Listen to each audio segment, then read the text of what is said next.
what happens when God makes you the creator, and then you, the creator, gets to create something with your hands and your heart. I think the art is the contribution level, like where a lot of parts of your life come together and you start to create art.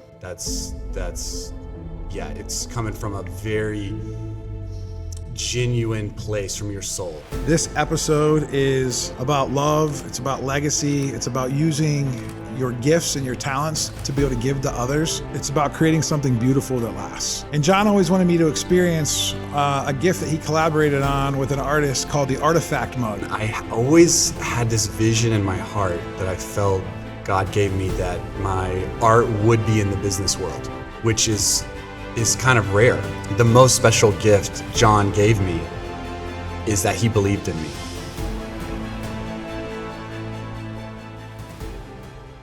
There are certain episodes where I just don't host. I actually get in there and feel with the guest. And today's one of them. This guest, I was actually introduced through the late, great John Ruhlin's network. And as you guys know, I did a tribute episode for John. He was supposed to be on this podcast, but he died a few weeks before we were able to do it last August. And John always wanted me to experience a gift that he collaborated on with an artist called the Artifact mug. And it's right here behind me. And I was able to actually give one of these to my mentor and friend, Gino Wickman. And just a few days ago, I was introduced to Brad Dalton, the guy behind the Artifact mug. He came on the show today, and I wanted to get to know Brad a little bit, his history with how he became an artist, how he used clay to make an impact on people's lives. This episode is about love, it's about legacy, it's about using your gifts and your talents to be able to give to others. It's about creating something beautiful that lasts. What happens when God makes you the creator, and then you, the creator, gets to create something with your hands and your heart. So be sure to check this one out. Thanks for taking that last minute flight from Atlanta up here to Pittsburgh to be with us. Yes. Brad, It's a great flight, man. It's great to finally meet you, and I've been a big fan of your work, and you've inspired a lot of people along the way. And so I'm excited to share this with the audience today. But I want to know what the earliest memory was that you had of making something with your hands. My earliest memory would be second grade art class when we got to make coil pots. So I still remember they handed everybody a chunk of clay, and it was squishy and magnificent and so tactile. Right, because art up until then, it's like markers, painting. You're kind of separated from the medium, and clay it's direct contact with your hands, with your fingers. So like when you're touching the clay and rolling out a coil, you're getting the clay on your fingers. So it is, it's just a beautiful experience. So that's the very first time that I remember. How did you know that it was going to be like pottery, making clay, making gifts for people was going to be part of your like career path, I guess, if you will? Wow, making gifts for people. Well, yeah. How'd you discover that? How did I discover it? Yeah. I discovered it by Christmas and birthdays for my family. I would draw them pictures. I remember my mom always asking for her birthday, Christmas, she wanted a drawing, a painting, something, colored pencils, something I made. That's what she always wanted from me. And so that's actually how it started.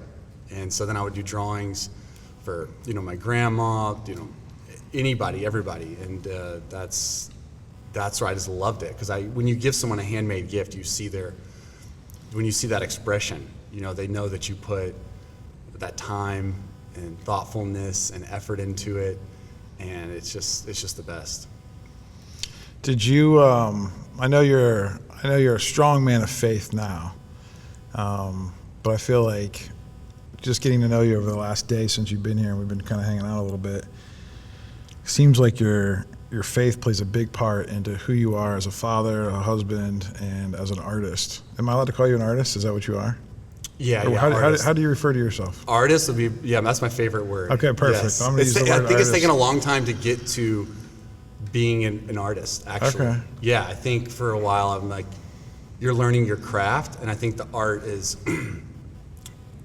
the contribution level, like where a lot of parts of your life come together and you start to create art, that's yeah, it's coming from a very genuine place from your soul. It's like it has your fingerprint on, right? And it takes a while to develop that. So I'm coming into my artist phase, I would say. Yeah, and so that's how you deliver your impact to the world, right? I describe myself as an entrepreneur, right? A visionary entrepreneur, and that's how I deliver my impact to the world. And I'm also a father and a husband, and so but how does your faith like play into your daily life when you're being all those three things?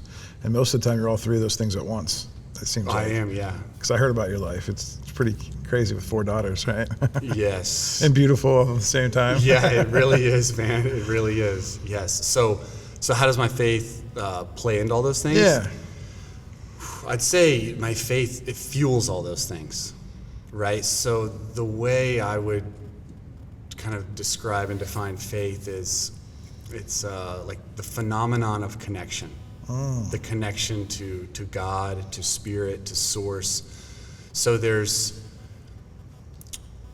theories and there's a mental reflection you can have about faith, right? Where you're thinking about God or spirit, right? But you're not actually having the direct contact, right? It's kind of like looking at a glass of water and you see it and you understand that it's there, but there's still like a separation. And for me, my faith is when I gather enough awareness and focus to feel the spirit moving in my heart, moving in my body, bringing relief and comfort to my bones, my mind, and it puts me at ease, and it gives me the peace to be a loving presence in the moment, right? So it's that phenomenon of whatever that invisible thing is moving in me that is so wonderful and life-giving. So yeah, when I'm tapped into that, I'm a great dad and an artist, and when I am not, I get depleted pretty quick. Have you ever thrown like a mug against the wall and been like, man, it sucks? Breaking mugs, you know what I mean? I've dropped many a mug. Not on purpose though. Not because it was like, oh, you were mad because it didn't look good, or you're like upset that like something happened.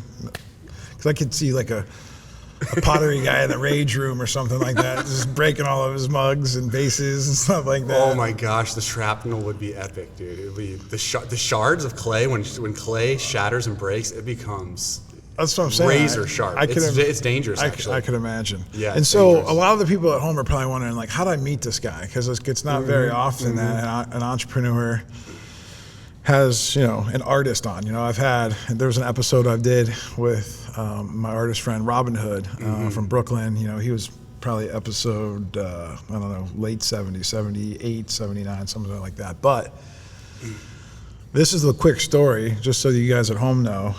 You guys know about, if you listen to the podcast, you heard about my late friend John Ruhlin, who I never actually got to meet. We had a great relationship on the phone and FaceTime and Zoom calls, and he founded this company called Giftology.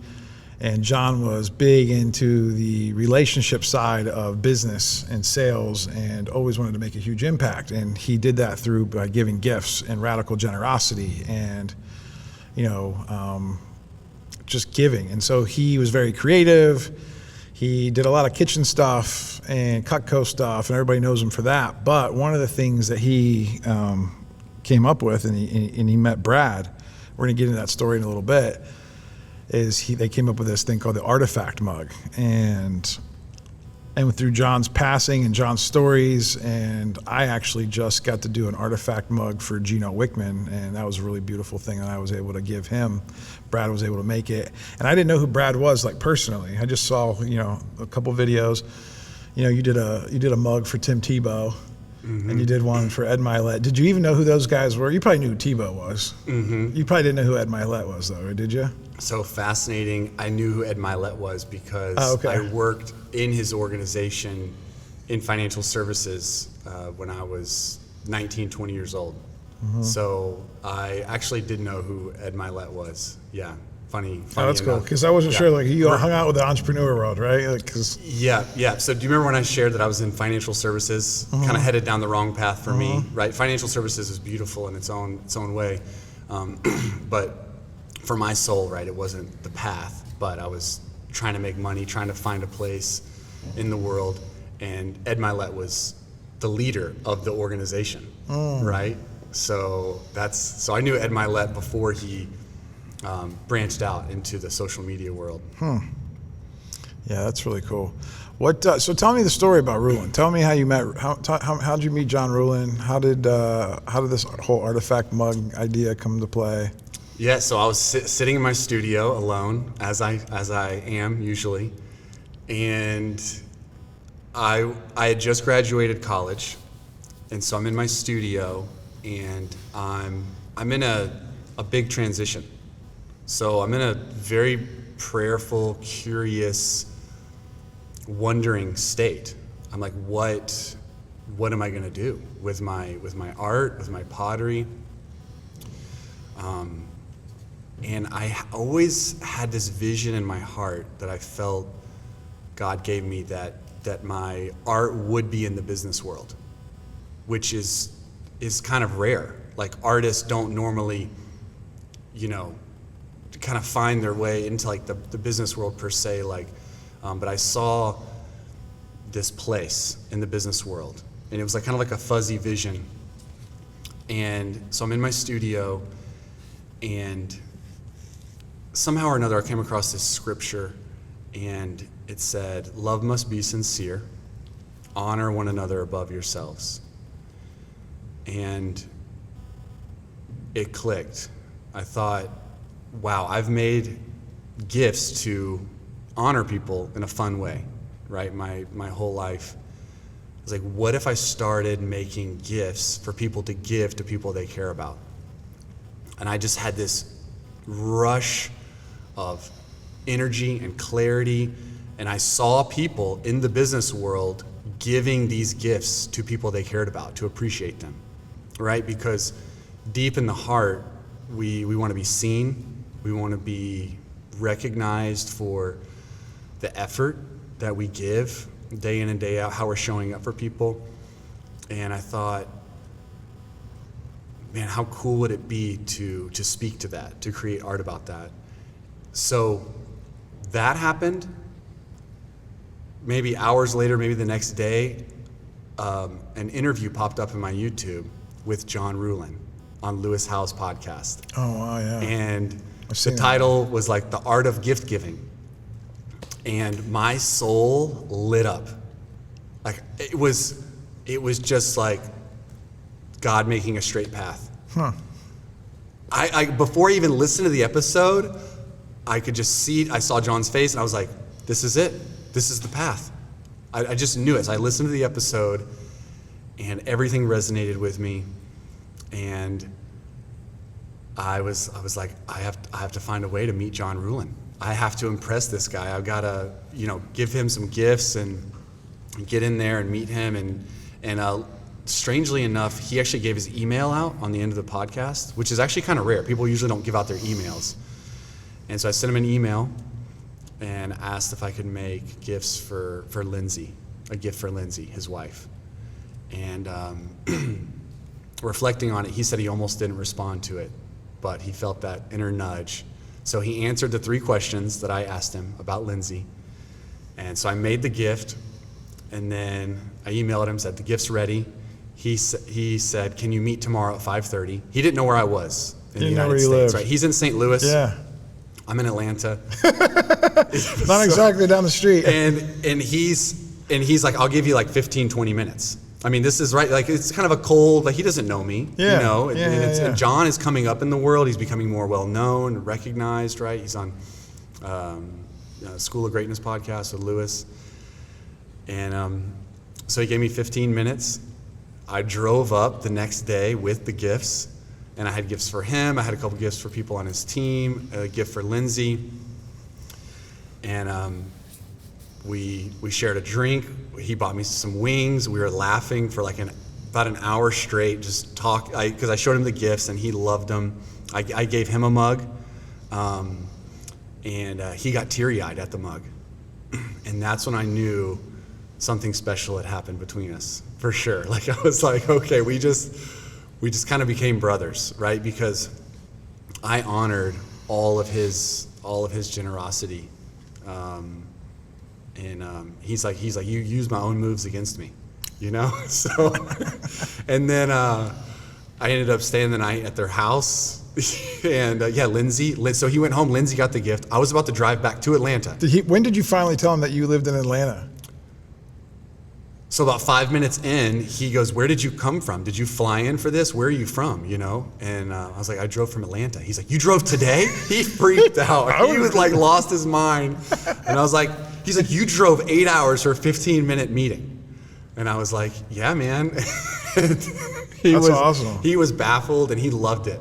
He's like, this is so like me. Because he goes, I've waited in people's, lobby for 4 or 5 hours to just get 5 minutes with somebody. So John is he's willing to. Well, that's one lesson right now, I think, that all of you entrepreneurs should take. It's not about the 15-minute meeting. I mean, it is about the 15-minute meeting, but if it takes you 5 days to get the 15-minute meeting that you need to basically change your life or alter your direction, I mean, it's worth it, right? Like, it doesn't matter. Yeah. Like, it doesn't matter what it costs, time or money, to get that, right? No, once we had that, divine moment, you forget about the drive up, you forget about the stress before that. There's such a release in the achievement, like the moment, right, of like connection, and you're like, okay, someone sees this, they see me, we see each other, we can do this, we can run together. And the most special gift John gave me is that he believed in me. And that is something I'll cherish my whole life, because immediately, like, as soon as I came back to his house, I mean, he was already thinking, how can I work with this guy? And he gave me the Jeffrey Gitomer mug. He's like, could you make a mug for Jeffrey Gitomer, who wrote the Little Red Book of Selling? And I knew who Jeffrey was, and I'm like, Jeffrey's kind of like a god to me, right? He's this guy who's well established, and I'm like, John is going to trust me with this key relationship already?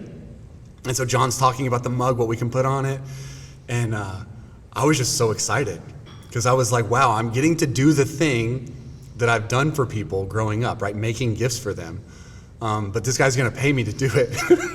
And so it was, yeah, man, just ecstatic, enthralling, and it's beautiful to be believed in, right? To be given a chance by somebody, especially like John, who it's incredible. What was it like, becoming fast friends with him at that meeting, and then, him inviting you back to his house and spending the night? What was it like to spend time with Lindsay? And I don't know, how many girls did he have at the time by then? Probably like 2, right? He had 3 girls. 3 girls at that time? 3 girls at that time. Yeah, Leighton had not been born. And I had 2 girls at that time. No. Just my first daughter, Ezra, actually. I take that back. So I went into his house, and there's kids eating and spilling macaroni everywhere, and Lindsay's being a mom, and John, we're hanging out at the house, and it's just, it's real life. I just walked into like real life, like who they are. They're having, they just got done with dinner, and Lindsay was so touched by the gift and so gracious, right? Welcoming me into her home. And before I got to stay the night, she asked John, like, do you think this guy, is he crazy? And John said, well, he's crazy like me. And she said, okay, he can come stay.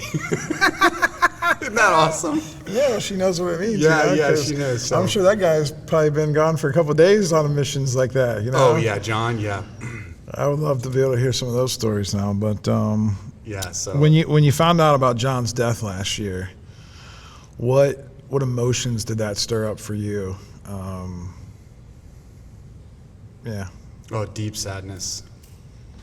Yeah, I was driving with my wife in the car. Thankfully, she was there for me. She's so amazing, And I got a call from Charlia, and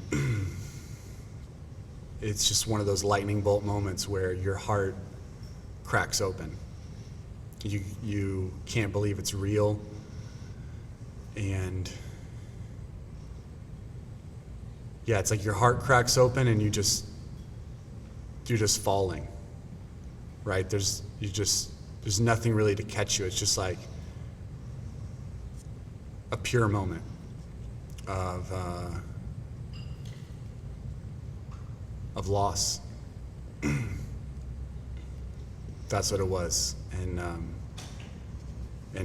I'd actually never met Charlia, only through phone calls and emails, and we're just crying together on the phone. It was a holy moment. Mm-hmm. How do you want to carry that John Ruhlin generosity spirit forward? Even more so than what you were already, it's like you two were kindred spirits even before you met, because you guys were gift givers, right? Mm-hmm. And then when I see these two gift givers journey, they intersect, they start going together, and then all of a sudden one of the brothers just goes to heaven. And so now, how do you carry that spirit forward? How do I carry John's spirit forward? That's a wonderful question. I believe it's something I need to let really stir me my whole life.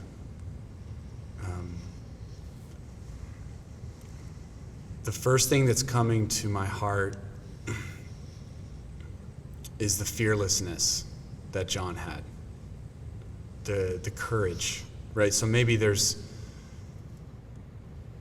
some fear there, but with John, he was such a go for it guy. Bold. Very bold. Activating, so natural in going for it, knowing that God had him. He didn't need anyone from anything. That's not how he operated. But I think the first thing that's coming to my heart right now is no hesitation. If John felt like he wanted to do something nice for somebody or bless somebody, he would just go for it. No resistance, nothing held back. He'd send emails, he'd get things going. It could be outlandish, it didn't even matter.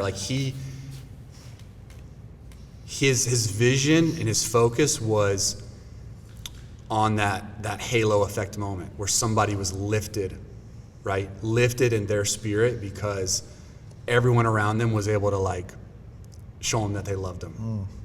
That's what the gifts are about for John, right? It's just a tangible way to send the love and the words and the care and the energy goes through the gift, and John, no hesitation. And that is quite an achievement. To live like that is... We did it yesterday when you hopped on a plane, and I just met you the day before on a phone call. So you're starting to embody it a little bit. We did. You got on it. You literally got on it, and you're here. You're like that as well. I can sense that. No. Just make it happen. Grounded, no hesitation. Yeah, and that's very much the spirit of John. His impact on me. Yeah, no hesitation. All right, I'm going up to Pittsburgh to meet this guy, Vinny, and we're gonna have fun. Well, I'm so glad that you're here, and I'm so glad that you shared that story. The artifact mug that you do, and I think that's the one you did for John, right? That's on the screen behind you. Yeah, so this is actually the second one. So his first one broke. Oh. Is there a story behind ceramic, that? The story is they were doing the dishes and he fumbled it or something. Yeah. Now, is it an exact replica of the other one? No, it's not. So it's not. Different. So version 2. Version 2. So Lindsay reached out to me, right, through email with the team, and she's like, John's mug broke. What can we do? And she's like, can we do something? What can we do? And I was like, well, I have some ideas, and so we updated his mug. Yeah. So I wonder if they kept the broken pieces and made something out of that. Would that have been something? I wish I could have the broken pieces of that. I wonder. They probably didn't keep it. They probably didn't keep it. I mean, I don't know, actually. What if they did? We'll have to figure that out later. But anyway, so that's the mug. So everyone at home, you can kind of see what the mug kind of looks like. Tell me a little bit about the creative process when you're commissioned to make an artifact mug. Kind of like what, what goes into that? So what goes into it? So it starts with somebody wants to show someone in their world they love them, right? They want to appreciate somebody. So it starts with that desire. They want to express that gratitude. And then when they come to us, right, so they know about giftology, the gifting service, and there's the variety of gifts, right? You can give the knives, the mug, there's all kind of things John is stirring up and the team is stirring up. So the people who know about the artifact mug, the process is they answer some questions about the person. It's about 6 or 7 questions. And that requires a little bit of emotional effort, right? To sit down and get clear on, right, memories you've had with this person, their contribution, their character, what they mean to people, the people around them. And then once they submit those answers, they come to me. And then I try to meditate and pray and get into a beautiful state when I read the information. So I'm reading through, so I'm trying my best to tap into the emotional quality of what the person's sharing. Because what I'm doing is I'm carving the emotion into the piece, right? That's what makes it, that's what gives it the magic. So I'm like reading their words and I'm trying to feel the words and feel what they're sharing. And then I come up with a large word, which is like a theme for the mug. Like, so for Gino, it was float, right? Which is isn't that such like a foundational word for him in his life? Well, because he made it up too. It's like the combination he made of up this flow word. And float, F-L-O-W-T. Yes, Yeah. so flow and float. So F-L-O-W-T. Yeah, that's his word. I think it's trademarked too. He's like, it's like an actual. It's trademarked? I think so, yeah. Float. I Yeah. mean, even saying the word, it just like lifts my spirit a little bit. Yeah, it's pretty cool. So for Gino's mug, I'm reading everything you wrote, and I'm resonating with it emotionally, like feeling it as best as I can. And then so I use the word float on his mug. So the first scene, the F, I do all the artwork to kind of make an F. Then the next scene, the L, the O, the W, and the T, so that it makes like a large silhouette around the mug, so that there's like that hidden word inside the art. So and then we reveal the word at the end. So that's on every mug? You do that? Every is mug that like has is that like the theme? Kind of? Yeah, every mug has, that's the framework. Yeah, that's cool. Right, so it could, I've done hundreds of different words, right? So that's how that works. What's one reaction? Have you ever heard back from a recipient outside of what John gave you feedback on? Like, has anybody ever reached out to you, or? Oh, I've numerous times. What's the amazing. one that you remember the most that was just like? It just came into your mind. I already know it did. Yes, what I'll say is sometimes people will write me. They'll get my address and they'll write me a handwritten note saying thank you. A couple people have sent video messages. We'll What's get one that email stuck out? responses. Brene Brown Oh wow. wrote me a handwritten note thanking me. I still have that letter Oh yeah. in my studio. That'd be special. The Brene Brown, the great, Yeah. the daring greatly, Brene Yeah. Brown. In her wild cursive, thanking me for my time and my craft and what it meant to her. That's definitely a highlight. Wow. Yeah, getting a letter from Brene Brown. That's pretty special. Yeah, it was special. I could see you doing one for the President of the United States one day. Well, we did one for RFK. Oh really? Robert F. Kennedy, which, Oh, wow. Maybe I should get to know you more. Like, who else have you done these mugs for? Well, you got to imagine, like, John, right? John is trying to love on and impress everybody, like, in the world, right? Anybody who's going for it, doing something, right? That's why you came on John's radar. Yeah. Right? You're building a business, you're caring about your community, you're making things happen. So you're going to be given a gift by John. Like, he's going to pursue you. Like, John is a pursuer, right? We've done hundreds of gifts, maybe over 1,000 of gifts for, all kind of CEOs. Like, John shared some stories. He's like, the CEO cried in front of his board. Like, they gave him the gift in front of, like, at the big table, they gave him the gift. I remember one was about this, CEO, billionaire guy, and one of the key elements on the mug was how he was there for his daughter's softball. Being there, teaching her softball, sharing those memories about softball. That was one element on the mug. And when he got to that part about his daughter, they said the first time his team had seen him cry, right? And so that's kind of where the trademark came. John would say, this is the mug that makes billionaires cry. That's kind of, so it's not like our intention to, like, make them cry. We just want them to have, like, a real moment, a felt moment. And, but yeah, the Robert F. Kennedy one was great. We got feedback on that. I actually got a picture of Robert F. Kennedy with the mug, and he loved it. He loved it. And I got to honor his dad, and then obviously his uncle, JFK. And it's on the mug somehow.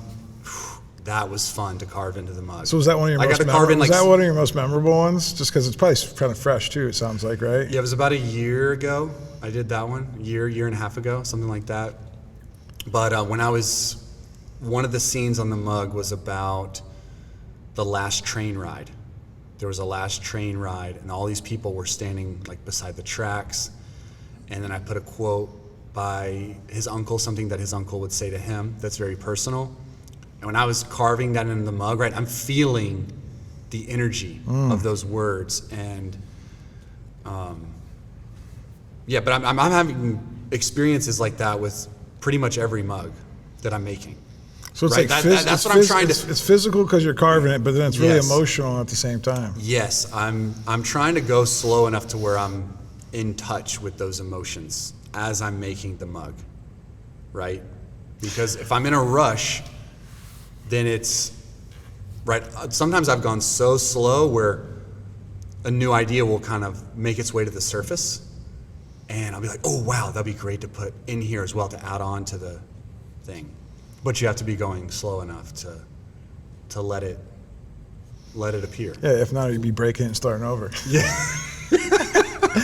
So the first thing that comes to my mind is like, all right, so you've done all these mugs, right? For, whether it's John loving on someone, or maybe someone got one of the mugs and they wanted to love on someone. I'm sure there's like a chain reaction, right? Someone probably gets a mug, and they're like, oh man, I want to get one of those for my mom or something, or dad.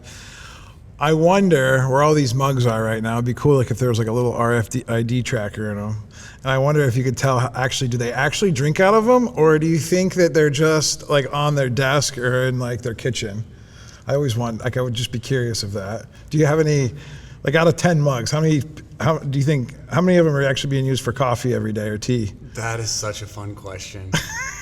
Do you ever think about that? Well, it's a mixed bag. Yeah, some people say. Or is it just some people say they're never going to drink out of it. Some people have put them in because they're afraid to do what Ruhlin did and break it, like when they're washing it or something. Yeah, but we remake it for free.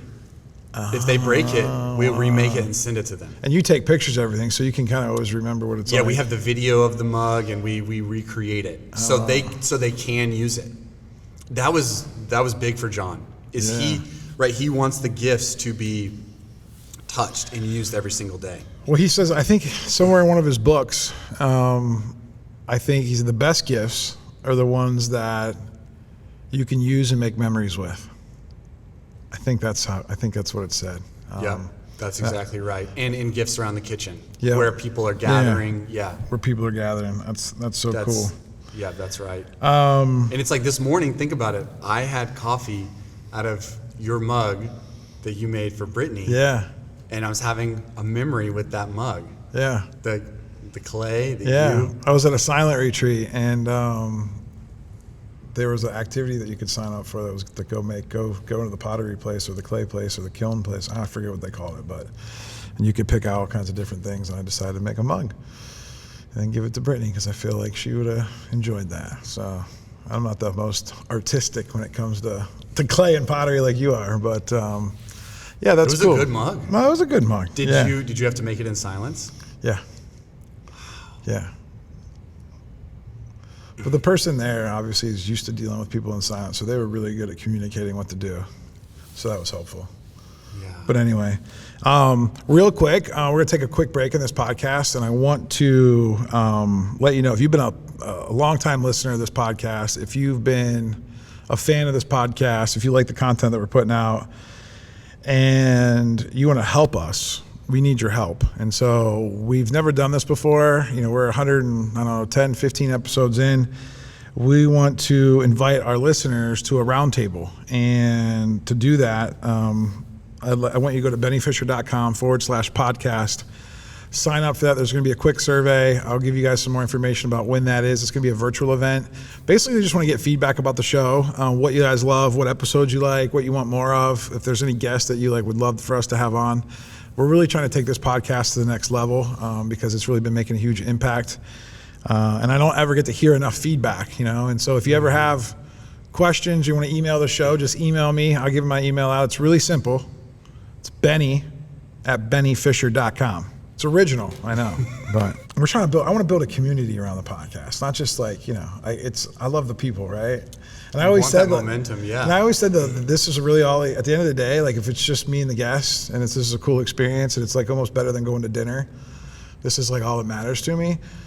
But the more now that we share these stories, it's almost like there's a table and there's people here with us. We just don't necessarily know who's all listening to each episode, but then they become part of our community. But it'd be nice to keep that momentum going. So that's what we're trying to do now. So anyway, back to Brad. I want to know a little bit more about Brad, this visionary artist guy now. Okay, so we got the good background stuff. So your Instagram handle is Clay and Spirit. Yes. Right. Mm-hmm. And I love that. I feel like it resonates. Just tell me what Clay and Spirit's all about. It's the coming together of my two passions. That's what it is. So working in clay, right? Having my hands in clay. And then spirit, which is spiritual growth and my passion for that. So it's new, right? I just changed my handle to Clay and Spirit because internally I've been compelled to start creating art that integrates, right?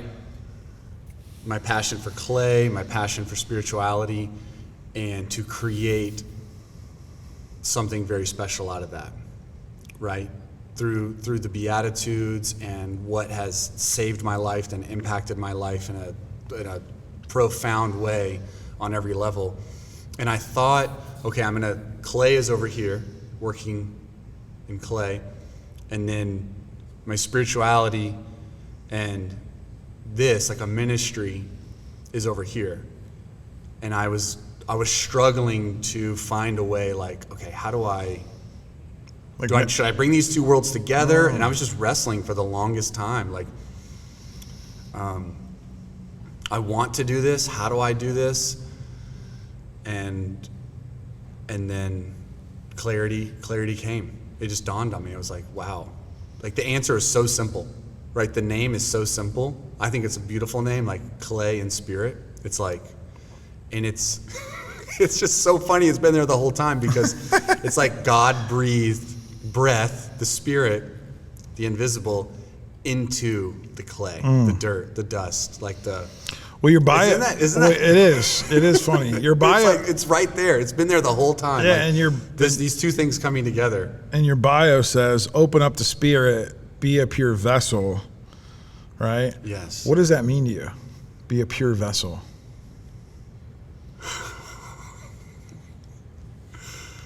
And why is that funny? Wow. Why is it just so funny? Because it is like the most important question to me. Okay. I just find it amazing. Like that. Well, here's your chance to share it with the world. And That's why I kind of find it funny, because by the way, that's this is your first podcast too ever, right? You've never done a podcast before either. This guy's been hiding under a rock. I've been hiding out in the studio. Under a kiln drying rock. I'm happy, man. I just hang out with my girls. That's awesome. No, you live a great life. We go hiking. Like I'm satisfied. I'm semi jealous. I told you that when I was on the phone with you the other day. I'm actually. Yeah. I almost wish I could change places with you, because it sounds such like a peaceful, like, melody of just like, like the southern Georgia, sweet tea, porch, rocking chair, playing with the girls in their church dresses, their hair flowing in the wind. Like, it just sounds like a magical place that you live in. Yeah. Their hair's flowing in the wind, and then sometimes they're pulling each other's hair, and they're chasing, and somebody stole somebody's marker, and it's amazing. All right, back to the question. Yeah, so be a pure vessel. To be a pure vessel. It means to have no resistance to what is happening. That's the short answer. And when you have no resistance to what's happening, what's going on, you are engaging with life in the deepest possible way. You are so present. You're not forcing. You're not striving. You are completely surrendered. You are feeling like God's kid. You're feeling like you're in a kingdom. You're feeling like things are going to work out. I don't need anything to be a certain way. I don't need people to be a certain way. I don't need the condition to change. That purity it's like an uncovering, right? So Jesus says, let your light shine. But before that, he says, you don't light a lamp and then cover it up. So to be pure means to completely take off all of the things that cover you. The tension, the resistance, all of that stuff. And to be pure in heart is to see God, right? So the Beatitude, blessed are the pure in heart, they will see God. It's very similar to what Gino shares about to be in flow, to float. It's that inner quality you have where you're letting it all go. You're allowing. Yeah. You're allowing what is to be, and then you can engage with it. It's like the hands on the clay. Like when you're actually touching it and you're there with the clay, it's so amazing, right? The simplest thing becomes so amazing, right? So I think that's how we recover our wonder in life, right? And the opposite of that would be like when you're covered up, you're kind of looking for that wonder. You're kind of looking for things to fill that space, right? But when your heart is pure, everything is magical. You mentioned being inspired by the Beatitudes, and I know that's, what is that, in Matthew, I think? Yeah, Matthew 5. Yeah, Matthew 5. How do those show up in your life?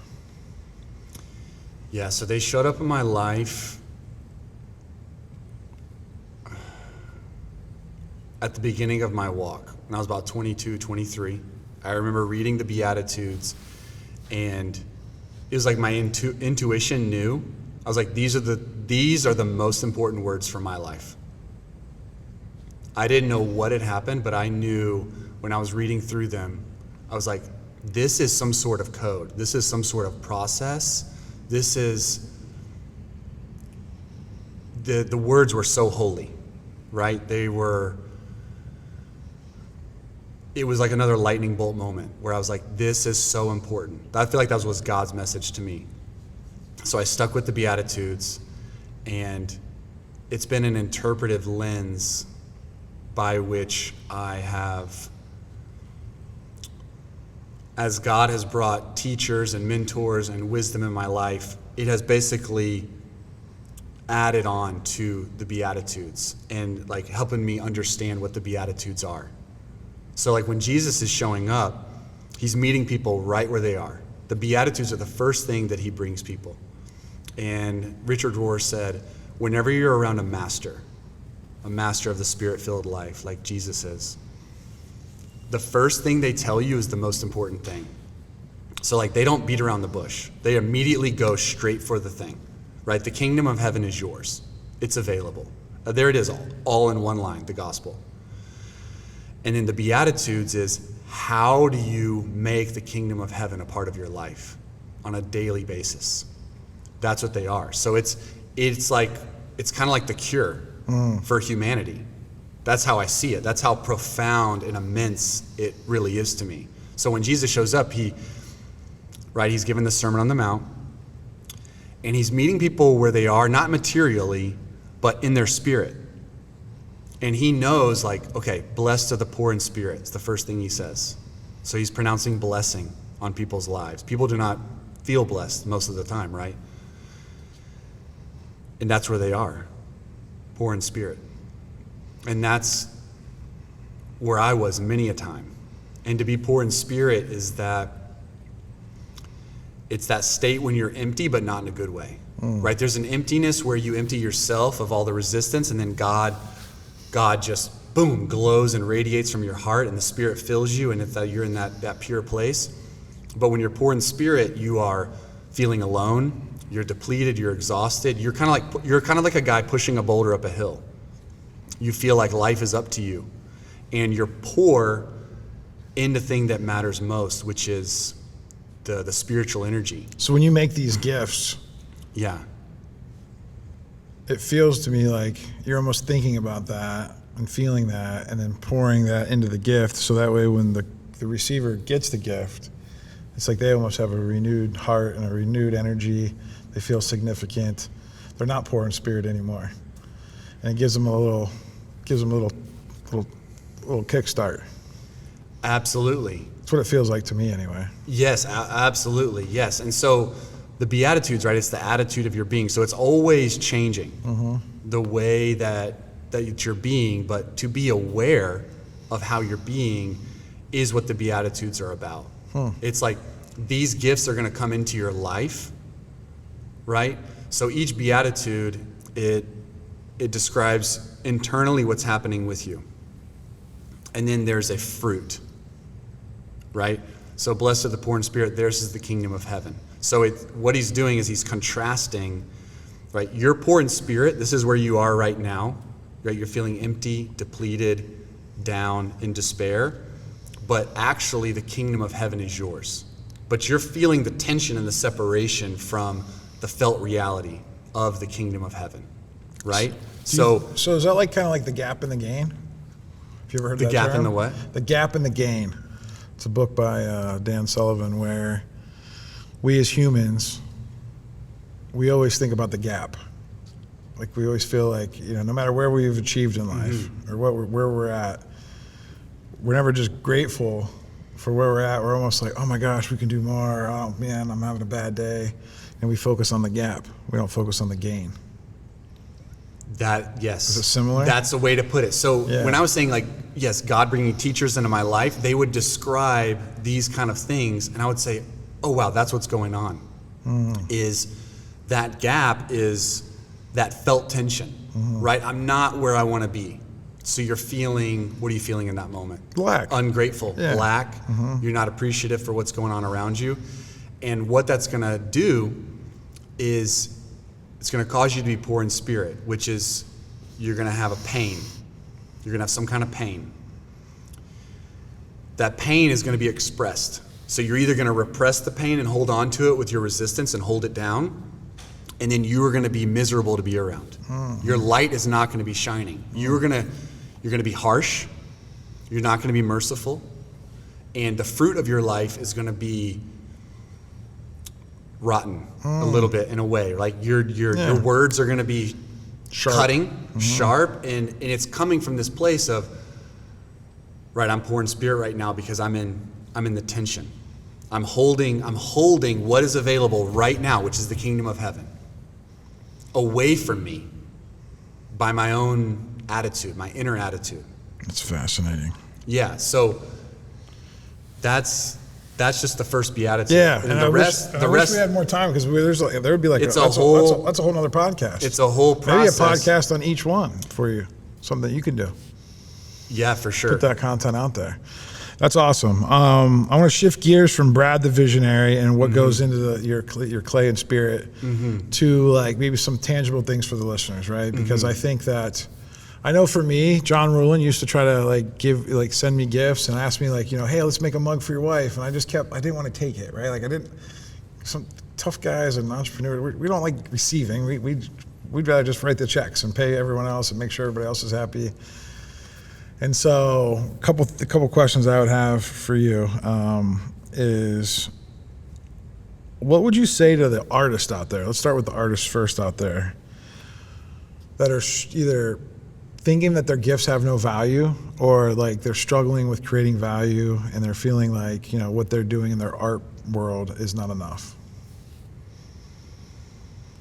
What would I say to them? They're feeling like what they're doing is not enough. Yeah, like they have doubts that their gifts that they're giving to the world, because they're gifts too, right? Like whether they're painters or musicians or whatever, they're giving stuff to the world, and it's like, what if they doubt that like no one's appreciating it, or no one's listening to it, or no one's watching it, or no one's using it, or no one wants it? What do you tell to them? Yes, what I would say is you have to realize that the gift is first for yourself. The gift is for yourself first. The gift of getting to create, getting to make the mark on the canvas, to write a poem, write a story. And as an artist, we get very caught up we can get very tangled up in thinking about other people when we're creating the art, the thing that we're most compelled to do. But the thing we're most compelled to do will bring us the most joy and satisfaction. That is the gift, right? Like the thing that I genuinely love to do is to make something that someone could give to someone else. It's kind of a weird, right? It's like a love triangle, right? It's like, it's not necessarily for the person who's buying it. They're not buying it for them, but they're buying it for someone else. That intrigues me. So it's just so fun to think about. That's the gift that keeps on giving. Yeah, it's so right, but that's something that like stirs me that I love to do. So the abundance in that and the life and the energy in that is so right. That's being pure in heart. That's my pure. So the enjoyment I get out of doing that, creating that, is a pleasure. It is such a pleasure to be involved in the whole process. So I'm not necessarily worried about, what was a part of the question? You said something really good, like about other people receiving it or something. Take me into it a little deeper. The question was, what would you say to the artist out there who doubts that their gifts have value? Doubts. Yeah, so if they're doubting that it has value, then they're still caught up on how people are perceiving it. And imagine there's millions and millions of eyeballs looking at this thing, and as an artist, you're thinking, okay, this person would judge it this way. This person would judge it this way. It's like being naked out on the street on downtown Pittsburgh and like having to go out there butt naked and 1,000 people are looking at you. They're looking at and you. And 1,000 people are saying a bunch of weird different stuff, right? Right, and they have their own paradigm with which they're seeing the thing you created. So I love what Rick Rubin said. He said, you can never think about the audience first. You have to be compelled by an inner vision, right? This isn't anything new. This is ancient wisdom. Yeah. And how do we bring more meaning into the way we give? as human beings? You have to go slow enough to gather all the proper insights. So don't just click on Amazon when it's got a good deal and say, "Oh, I'm going to send it to somebody." So speed kills intimacy. That's a clip that. How long does it take to develop a friendship? How long? And even asking how long is, I think, a negative connotation. It's if you're enjoying the whole time, right, of like getting to know your wife or whatever it is, right? It's the slowness of the compiling the moments, right? So when you're pure in heart and you're going slow enough to really see everything that's a part of it, then you get to feel all of that, all those components. And that's what makes it meaningful, is it's kind of narrative and quality, right? It's playing out over time, it's building, but you're slow enough, you're present enough to enjoy it. And because what is one of the things that makes relationships so fun? It's things like the inside jokes that happen in a random moment, right? You compile 10, 20, 30 moments like that with someone, then it just becomes its own crock pot of goodness, right? That your friendship was, it's like a certain, it has that aroma, right? That's your relationship with somebody that has like all those ingredients that it's intimate between y'all. And then you get to enjoy that, but it's like, if you just microwave it, right? The speed killing the intimacy. Speed kills intimacy. Yeah. I love that. What do you think it looks like to be remembered for the love we give? Wow. What does it look like to be remembered for the love we give?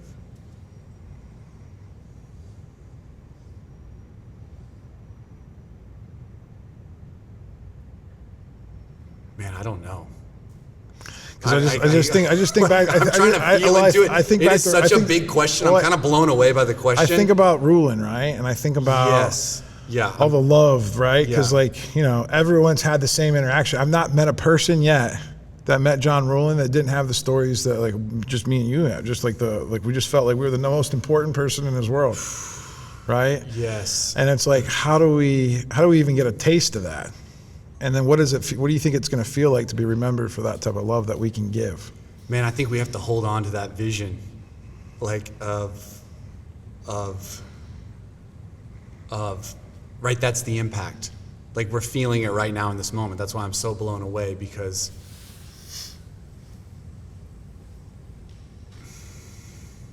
man, to be in alignment with that, wow, that would be an incredible life.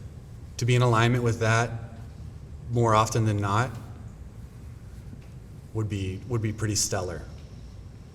But what does it look like? Yeah, it's got to be the fruit of what happens in the conversation after you're gone. Right? So, a man's glory rises like a flower and blooms, and then it fades. Right? There's a process of life, right? We grow up, we bloom, we create art, we write books, we build businesses, marriages, we become parents, we bloom, we do all these things. And then there's a fading process and a letting go. And then I think if we fully allow ourselves to bloom and to let our light shine, then what happens when people remember us is a holy thing. It's special, right? Mm-hmm. That is the spirit. That's the spirit moving. What's something that you dream about creating next? Like what's something that you always kind of, it's in your head, you haven't really shared it with anybody, it may seem a little weird, or you're not sure if it'd be received well. Like, what is that for you? What a great question. So my wife and I, our son passed away, Jesper Ravel. And in the wake of his passing, God brought the most silly, incredible gift into our life. and especially for me, being his father. RC cars. Have you ever driven around a remote controlled car? Mm-hmm. So they've come a long way. Mm-hmm. There are all kind of racing vehicles, and they're impressive. They're fast, they're fun, they're stable. So we created something called Ravel Street Racing through a series of synchronicities. And after Jesper passed, my daughter Ezra wanted to get an RC car. That's how it started. We bought her an RC car for Christmas. Of course, I'm playing with it before we give it to her. Of course. And it just opened my heart to joy.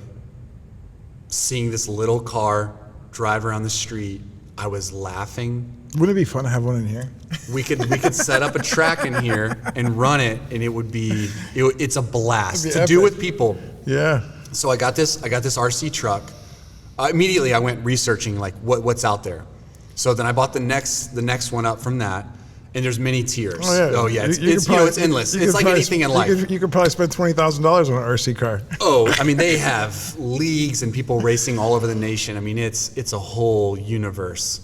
But to answer your question, so this RC racing came into our life because I would run the RC car and I would laugh, I would grieve, I would cry. And then I got one from my dad, my father-in-law, and we started racing. And my father-in-law he was really drawn to it. And we started having fun, right? And he's grieving as well, right? That's like his grandson. And we're doing this thing and we're laughing together. And we get more people involved. Then we start racing in my backyard. Then we race at the park. So to answer your question, the dream is to have Ravel Street Racing, to get some land in Georgia, like kind of a park area, like 2 to 3 acres, and build a place that is all for joy, where people are racing off-road, people are racing on-road, and right, racing's naturally competitive, but the spirit of it is for people to connect with that childlikeness. Mm-hmm. That's what RC did for me. Is you cannot drive an RC car and take yourself seriously at the same time. It doesn't work. Yeah. You're driving a tiny car. Well, I mean, they're kind of big actually. Some of them are kind of big. Yeah. Yeah, they flip around. They flip over, they roll. You're laughing. You can get them back up. You get them back over, and you're just whoom. You take off again, and we're racing. We're bumping into each other. So the dream would be to have an RC racing park that brings joy to thousands of people. That's awesome. That's the one. Yeah. All right, a couple more questions and we'll wrap up. If John Ruhlin were sitting here today, here next to us, yes, and I think he probably is in spirit. Yeah. What would you want to say to him?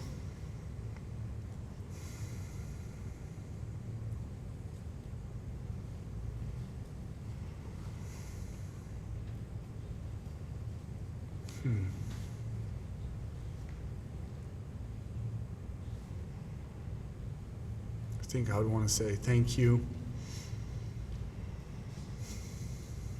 for his fatherly love.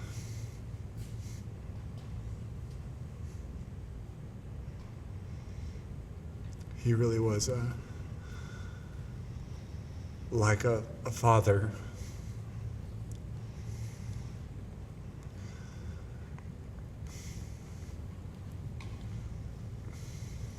For a beautiful season of my life. Like he is everything you want in a father.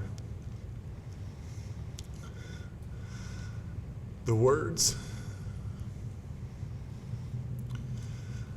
the belief. He just called me to talk about stuff.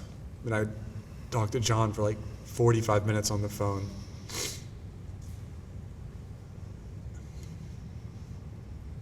And he really cared about me.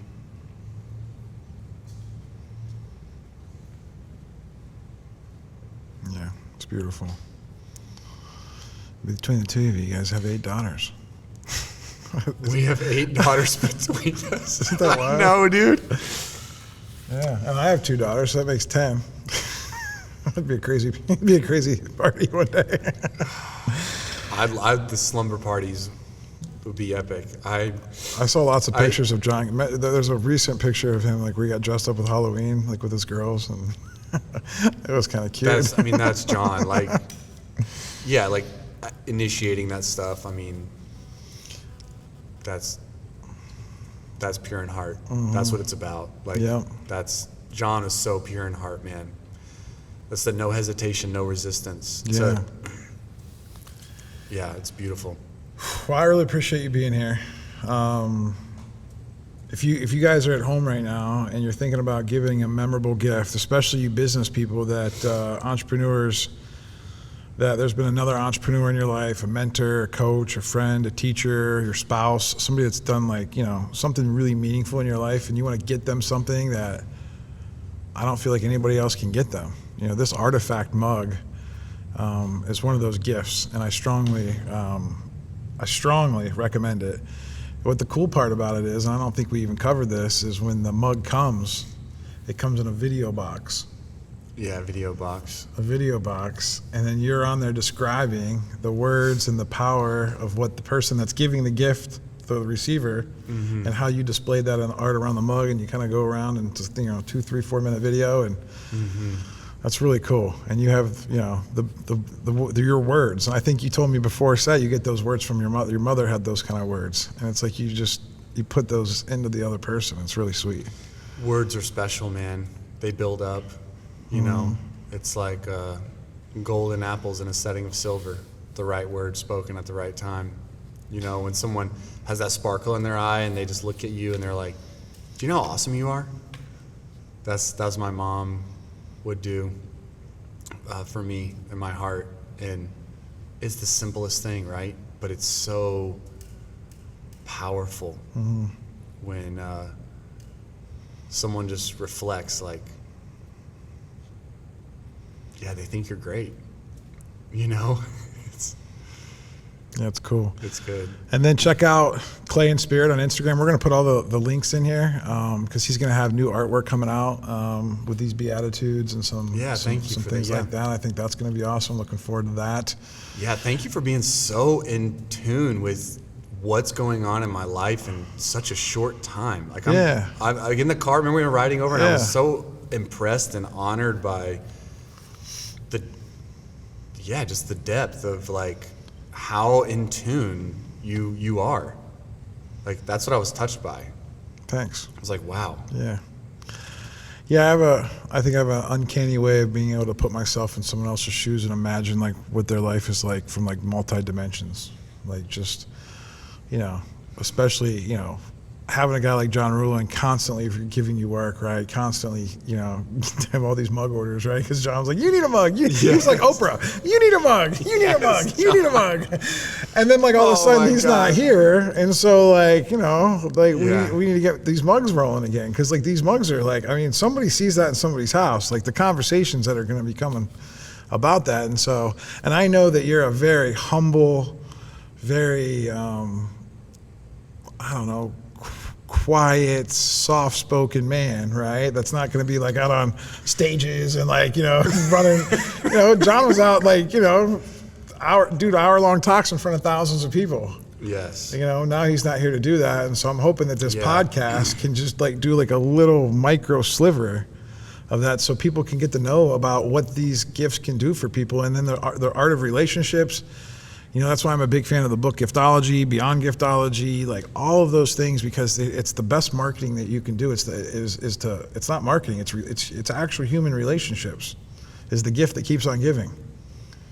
instead of all this like weird stuff, digital ads and running billboards and all that stuff, because that's all temporary. You know what I mean? You could spend $1,000 on a Google ad, and that's gone in 38 seconds. Wow. Or you can spend a couple $1,000s on an artifact mug, and it's like, it lasts forever. It's an heirloom. It's never going to go away. And even if they break it, they'll make you a new one. So, you know, that's what I love about it. Because, I mean, and then here's the other thing. It's the slow method, though, right? Yeah. The speed, the Google thing, it's like, boom, like we're going for some instant results, which is valid. You know, but when you give someone a meaningful gift out of love and appreciation, it's like the crock pot. Like magical things happen out of that. Probably things you're not expecting or wanting in the moment, but like what you did for Gino, you know, I really believe you do reap what you sow. You know, you sow sparingly, you reap sparingly. You sow abundantly, you reap abundantly. And when you, especially like John was great at that, and I sense you are as well. When you sow abundantly, you actually you get to enjoy the harvest. You don't know what's gonna come up. That's the fun of it. What's fun is it like takes 10 years sometimes, which I love the long game. Yeah. Because then all of a sudden, like it just goes like I look around, I'm like, how am I so blessed? Like why is this like it's Yes. But I look back and it's just like slow and steady, and then it compounds. Yes. It's like and then the grass is just growing, like it's just growing. Can't even cut it fast enough sometimes. You can't cut it fast. So yeah, I appreciate you being here. Thanks. Is there anything else that you want to say before we wrap up? Thank you, Benny. Thank you. This was a wonderful experience, really. Yeah, and even my son Sam was in the audience watching today, so because it's summertime, school's out, so. I love that he was here. Well, thanks. This has been another edition of the Big Fish Cares podcast. We'll see you next time.